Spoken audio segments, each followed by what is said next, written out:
मौका था थाईलैंड के बैंकॉक में हो रहे बिम्स्टेक सम्मेलन का। जगह वही थी, मंच भी साझा था और मुलाकात भी हो गई, जिसकी चर्चाएं बीते कई दिनों से हवा में थी। मगर जो चीज नदारद थी वो थी गर्मजोशी।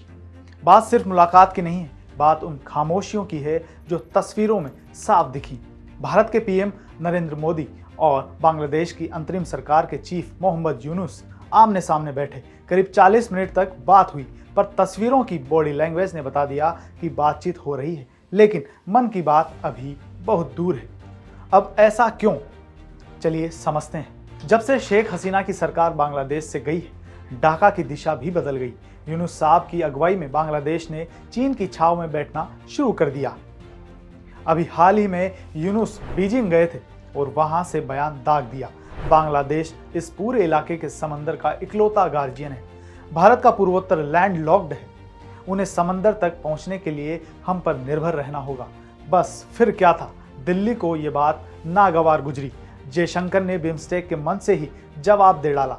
बड़े अदब और अंदाज में कहा, बंगाल की खाड़ी में सबसे लंबी तटरेखा भारत की है और हमारा नॉर्थ ईस्ट क्षेत्र बिम्स्टेक की कनेक्टिविटी का सेंटर बन रहा है। हम गार्जियन नहीं बल्कि बराबरी के साझेदार चाहते हैं। बात यही नहीं रुकी। बांग्लादेश ने जब बिम्स्टेक समिट के इतर भारत से अलग से मीटिंग की गुहार लगाई तो दिल्ली चुप रही, कोई जवाब नहीं दिया। सबको लगा कि बात नहीं बनेगी, पर फिर अचानक बैंकॉक में आज मोदी और यूनुस आमने सामने बैठे। मुलाकात में मौजूद थे एस जयशंकर, अजीत डोभाल और भारत के कई सीनियर अफसर। यानी भारत की ओर से संदेश साफ था, राजनीति नहीं रणनीति की बात होगी। पर मुलाकात की जो तस्वीरें बाहर आईं उनमें वो मोदी दिखे ही नहीं, जो आमतौर पर विदेशी मेहमानों को खुलकर गले लगाते हैं, हाथ थामते हैं। यहाँ सब कुछ ठंडा था, जैसे कोई रिश्तेदार अचानक घर आए और मेजबान बेमन से चाय बना दे। सूत्रों की माने तो बैठक में भारत ने साफ कर दिया कि अगर रिश्ता चाहिए तो दो तरफा इज्जत चाहिए। चीन की गोद में बैठकर भारत को आंख दिखाने का खेल ज्यादा दिन नहीं चलेगा।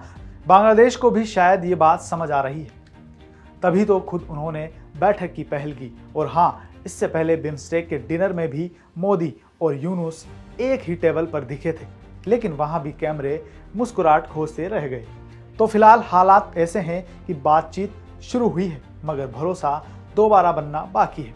शेख हसीना की गैर मौजूदगी में बांग्लादेश का झुकाव चीन की ओर है, पर भारत ने इशारों में जता दिया कि इस बार रिश्ते दिल से नहीं डिप्लोमेसी से चलेंगे।